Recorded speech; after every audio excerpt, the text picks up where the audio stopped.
Yes, Jesus wants you to be rich.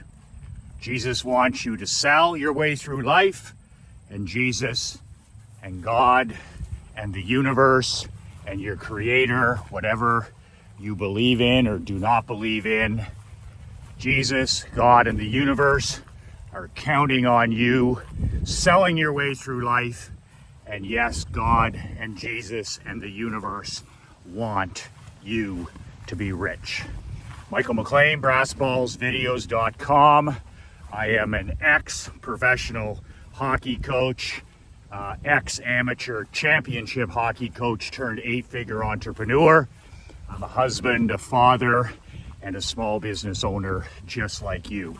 You can actually get a free copy of my brand new book, Unfuckwithable, 5 Ways to Unfuck Your Life in the Next 30 Days.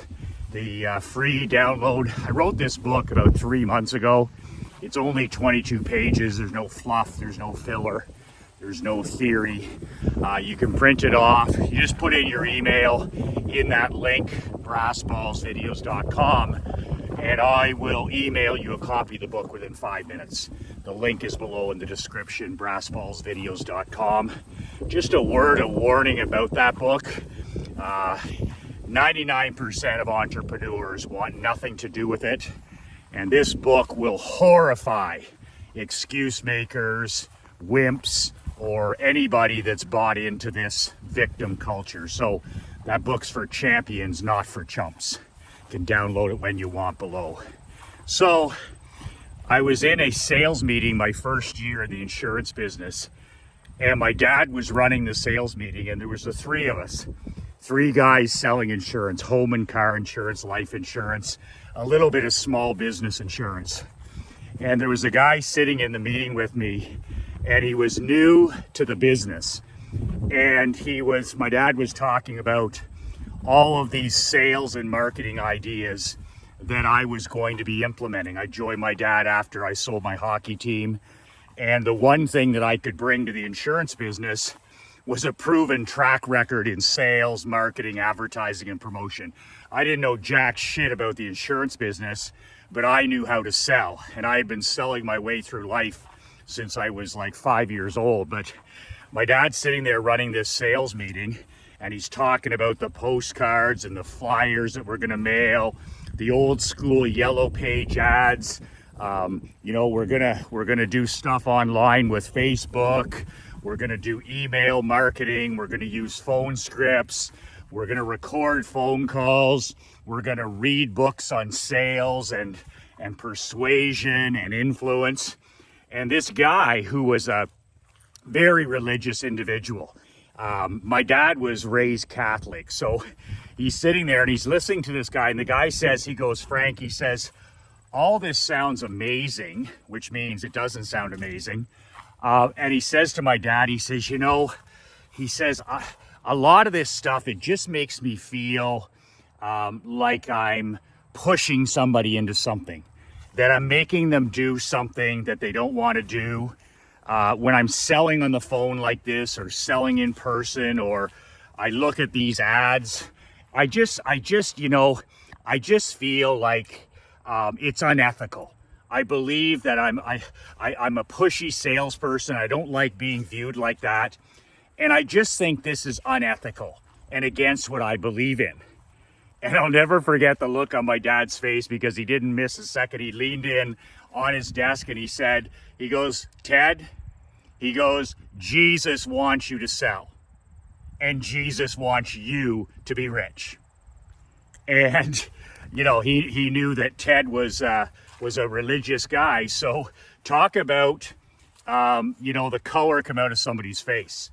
But literally these limiting beliefs that you run into, it could be religion, it can be just limiting beliefs from what we've heard from mom and dad, or in the school system, or politics, or news, is most people, 99% of people, the ordinary, the average, the mediocre, the brokies, the civilians, the brokies, 99% of people are broke, living paycheck to paycheck, and not much better, because they have a scarcity mindset.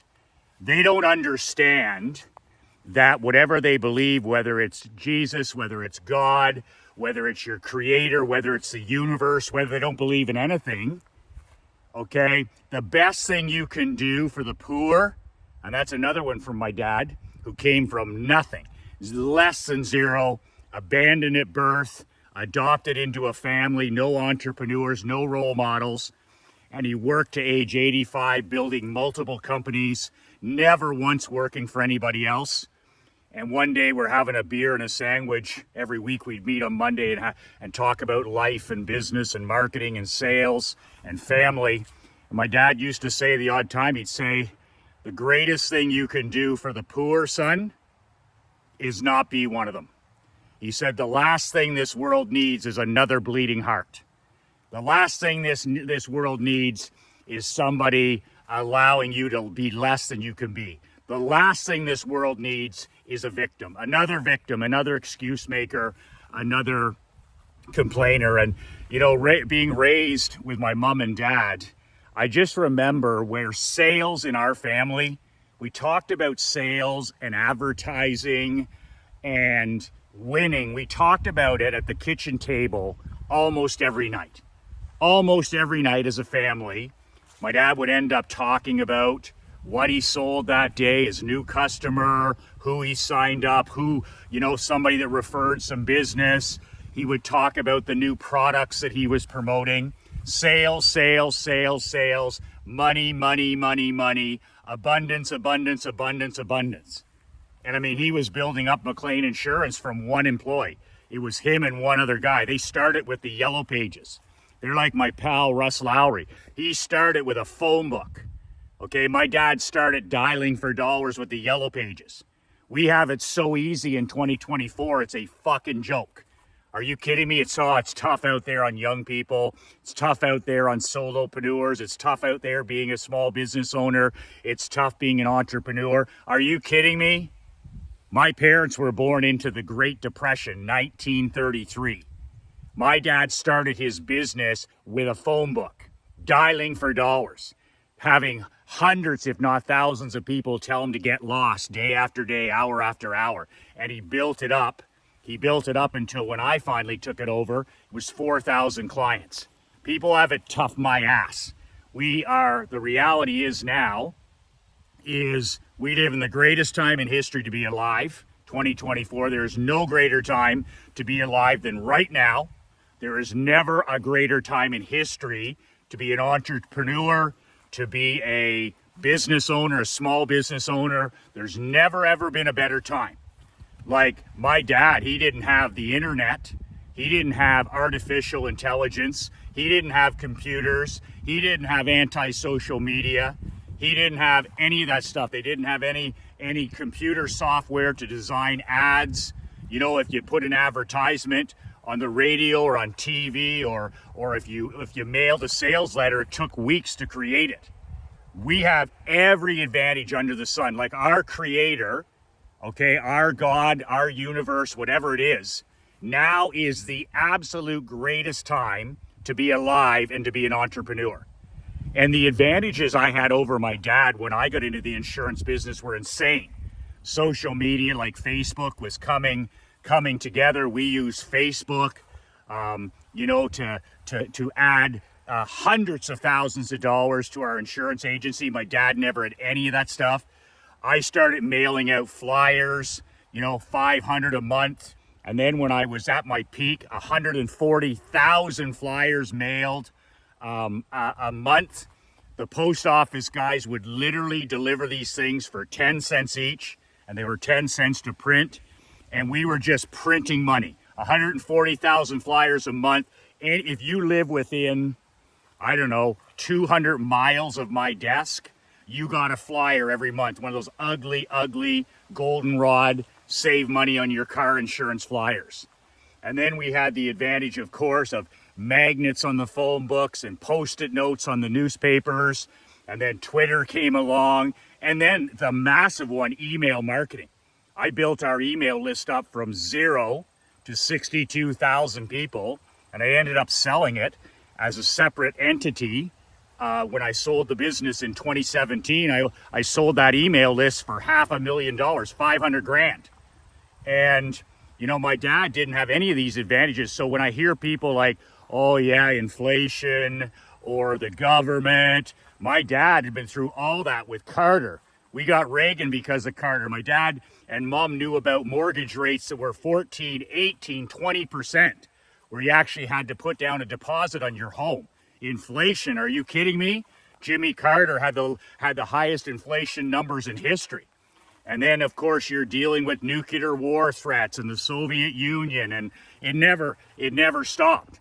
And in spite of all that, they kept selling, making money, growing, abundance. But I'll never forget that day my dad looked that guy in the eye and said, Jesus wants you to be rich. Jesus wants you to sell.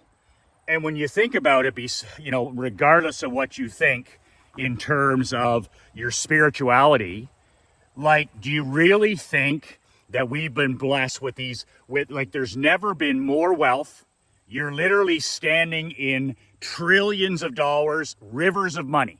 I look down and there's rivers of money.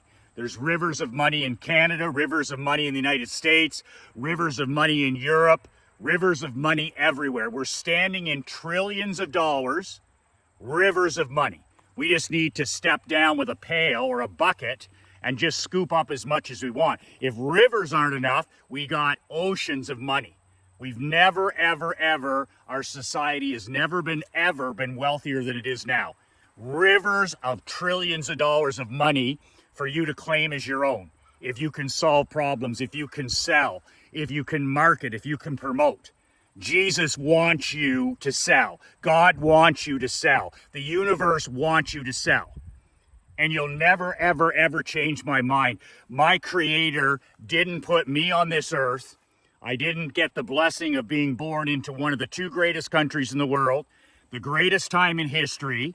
I'm awash in wealth, abundance, and opportunity like never before. So do you think that my God, my Creator, you think He put me on this earth right now to be mediocre? Do you think you were born to be average? Do you think you were gifted a life in the greatest time in history, in the greatest country in the world, the land of opportunity? Do you think that that's all just, so you can just mail it in or phone it in, be ordinary, average, or mediocre? I think having a scarcity mindset, you know, looking at sales as something dirty or something you're embarrassed about. I grew up in a home where sales was, we were taught to believe that sales is the most noble thing you can do. That it's selling and helping somebody and creating more abundance and not being part of the problem, being part of the solution, was the most noble thing you could do. It's the most moral thing you could do. It's the most patriotic thing you can do. But I work with some small business owners and entrepreneurs, and you can see that they have a mental block. They don't believe in their product. They don't believe in selling. They don't believe in marketing. And they don't believe that God or the universe or Jesus wants them to be rich. And therefore, they're part of the problem, right? They're like, I can't really, upsell that product. I could never publish a newsletter. I could never shoot a video. I'm not that type of person. And all that limiting, that's mental trash in their mind. It's mental scarcity trash. And it keeps them poor. It keeps them so poor. I grew up in a home with none of that mental trash. If you want to help people, my mom and dad, being in business, find a product that helps people. Find a product that you believe in. Never, ever sell anything that you don't believe in with your heart and your soul. But when you find a product that solves a problem, we're people with abundance mindset, great salespeople are problem solvers. When I was in the insurance business, I was a problem solver. When I was in the hockey business, I was a problem solver. Barbershop business, problem solver. Part of the Rotary Club, the food bank, children's literacy, volunteering, I was a problem solver. Now as a consultant and as coach, I'm a problem solver. and you find or create a product that helps people. That's the most moral thing that we can do. The most noble thing, the most patriotic thing is to help people. I believe when my day comes and I'm called to meet my Creator, I don't really think that he's going to be interested in the truck I drove, or how many houses I owned, or how many hockey games I won, or how big my bank account is. I believe my personal God will want to know how many people I've helped. And if I didn't serve enough people, I think I'll be called on the carpet, and he'll say to me, I gave you all this wealth, all this opportunity, all this abundance. Why didn't you do more with it? Why didn't you solve more problems? Why didn't you serve more people? Why weren't you more of a giver than a taker? When my clock runs out here on this earth, people ask me all the time, Michael, what do you want your legacy to be? And, you think about it, great father, great husband, a man who served other people. But at the end of the day, when my clock runs out, I want to be remembered as a guy who gave more than he took. I want to be remembered as a man who gave more than he took. In my marriage, in my role as a father, which is my most important role, as an entrepreneur, as a brother, as an uncle, I want to be known as a guy who gave more than he took. And that's a big, big, tall task, because we live in the greatest time in history. I live in the two greatest countries in the world, the United States of America and Canada. I'm awash in wealth, abundance, and opportunity. But for me not to do well, or me to have a scarcity mindset, or not sell, or not become wealthy, or not build products that help people, I think that's morally wrong. I think that's spiritually wrong. I think that's almost like spitting opportunity and wealth and abundance back in your Creator's face, or back in the universe's face. And then if I'm broke and I'm unhappy and I don't help anybody and I just take, I believe now I become part of the problem. And so many people now are part of the problem, right? They're part of the problem. They don't make anything. They don't create anything. They don't hire anybody. They don't really pay any taxes. They don't help like in the book Atlas Shrugged. They don't help lift this world. So I keep thinking about what my pop says, and the greatest thing I can do for the poor is not to be one of them. But man, oh man, I've been teaching, and my wife have been teaching my 11-year-old daughter, Emery, is she's been selling her way through life since she was a baby. Everything I make her sell. Like, I'm constantly saying to her, keep asking questions, keep being curious, keep asking for things. Can I have this? Like, even when she says, can I have this cookie, or could I have this candy bar, or could I have a stick of gum? Even when the answer is no, I'm like, keep asking. Sell your way through life. It's the most moral, it's the most noble, and it's the most patriotic thing you can do. And we're not put on this planet to take. We're put on this planet to serve those people we've been called to serve. And that's our mission. But the more wealth that you can create, the more money you can create, the more you can sell, the better for everybody else that's depending on you. And it's amazing. My daughter was out fundraising for the Terry Fox. Terry Fox is one of the greatest Canadians in history. Terry Fox was a cancer survivor with one leg. When I was in grade school, I did a speech on him. He was my hero. Bobby Orr and Terry Fox, that was as big as it got. And I did a speech on Terry Fox. He lost his leg to cancer. So what does the guy do? He says, I'm going to run across Canada on one leg. And he says, I'm going to raise $1 million for cancer research. And he's literally, Canada being the second largest country in the world in terms of territory, land. This guy ran from the east coast of Newfoundland on an artificial leg all the way to Thunder Bay. And that's where cancer reared its ugly head again. And Terry Fox had to stop. He ran 26 miles a day, every day, never missed a day, never missed a day. You miss, he didn't miss. And he couldn't go any further. And there's a statue in Thunder Bay up north of Terry's last step. And Terry lost his life to cancer a few months later. They've raised over $500 million for cancer research through the Terry Fox Run. And my daughter's doing it at her school. All the schools in Canada do the Terry Fox Run at the end of September. They get these kids off their ass. They get them out there selling, you know, grandma, grandpa, mom, dad, the neighbors, and they raise money for cancer research in Terry's honor. And I have to say, I took my daughter out yesterday knocking on doors. She had to go see grandma and grandpa who live in a retirement facility. I make her do all of it, the paperwork. She has to ask. She has to collect the money. We go and see all of our neighbors here, and she knocks on the door, and she goes in, and she tells them about Terry Fox. But this stuff is such a great teaching, eye-to-eye, belly-to-belly, toe-to-toe sales, I call it. The kids don't, like, you're not, kids today, they're afraid to look at you. You know, texting and messaging and all that horse shit. We need to get back to belly-to-belly, eye-to-eye, toe-to-toe sales. That's what our economy needs. It doesn't matter who's in the White House. It doesn't matter. It's what happens in your house. Are you teaching your children how to sell? Are you teaching your teenagers how to sell? How to market, how to advertise? Because God wants us to be rich. Jesus wants us to be rich. The universe wants you to be rich. And our free society needs you to be wealthy, needs you to be rich, needs you to be successful. Because a rising tide does what? It lifts all boats. So I don't care what you're doing. You got to sell your way through life. You got to sell yourself to new employees. You got to sell yourself to attract the right queen.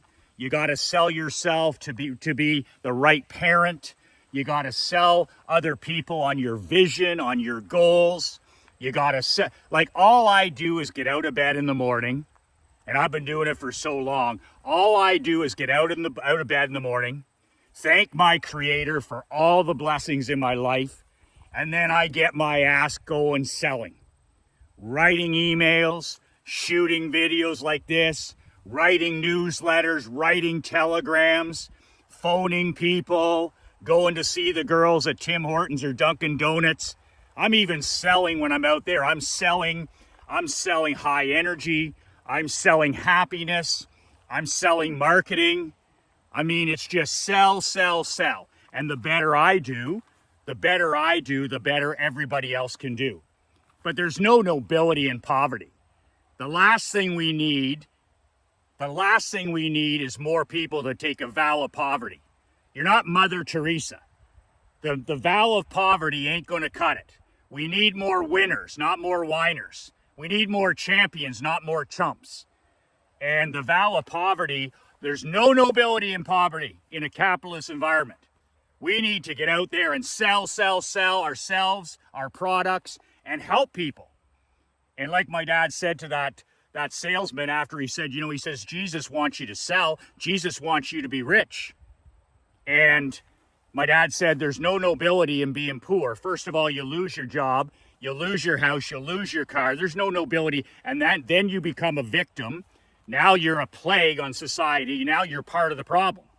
But he's like, turned to the guy and he said, do you believe in the product? Do you believe in the insurance products that we're selling?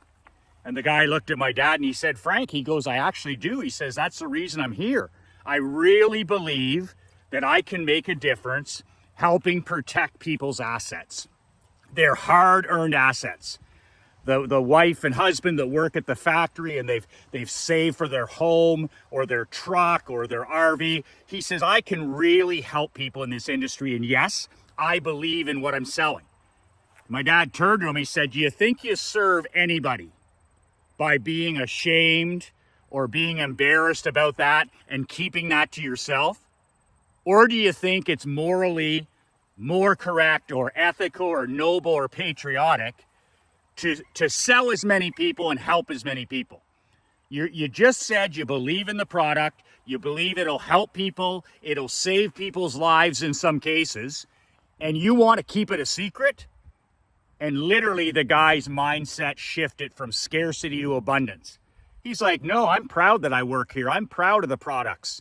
And my dad said, Jesus wants you to sell, God wants you to sell, the universe wants you to sell so that you can help people. We don't help anybody. You know, it's like these videos, oh, Michael, that was an amazing video, or I loved your book, or I love that message you wrote the other day. Who did you share it with? Did you share it with your children, your teenagers, your queen, your employees? Did you pay it forward? No, I never thought about that. So you took something that was transformational for you, and that's where it ended. That's a scarcity mindset. That's the mindset of a taker. Have you shared my book with other people? The key to living is giving. The secret to living is giving. Whenever I come upon anything that I'm reading every day, I'm thinking all the time, my guys will love that, and I share it. Or my daughter needs to read that, and I share it. Oh, Krista would find great value, I share it. Oh, my hockey players would love to, and I print it off and I share it. That's that attitude of gratitude, that mindset of abundance. You know, not being poor and part of the problem, but taking pride. Like, I am a proud and unabashed salesman, and I will die a proud and unabashed salesman. You ask my kid what her dad does for a living, she'll say he's a salesman. You ask my wife what I do for a living, he's the greatest salesman. In our family, selling is the most noble profession. I feel I can have the most impact with my limited skills, my limited abilities, by selling things I believe in and helping people. Helping people. Being part of the solution, not part of the problem. And yes, I believe that my Creator wants me to sell. I believe my Creator wants me to serve people. I believe my Creator wants me to be rich. And that's what I believe, and that's why I behave in the fashion that I do. I want to lift up people. I want to serve people. I want to sell them products that change their lives. And I'm going to do that. I'm going to do that for as long as I can until I'm called home. And it's really that simple for me. My daughter, if you want to donate to my daughter's Terry Fox run, there's 3 options below. I greatly appreciate you helping the Cancer Society and encouraging a young entrepreneur like my daughter. There's 3 free gifts below. 3 free gifts below. If you give $100, this is all Canadian, you get a tax receipt. It's almost free. You donate $100 or more, okay, there is a very cool special report that I'll email to you. You can check it out below. It's the 13 things you'll never learn at Harvard Business School. One of the most powerful trainings I ever did. It's a PDF. If you give $500 to the Terry Fox Foundation, you'll get a tax receipt. You send me the receipt right back, and I will give you a 30-minute phone consultation.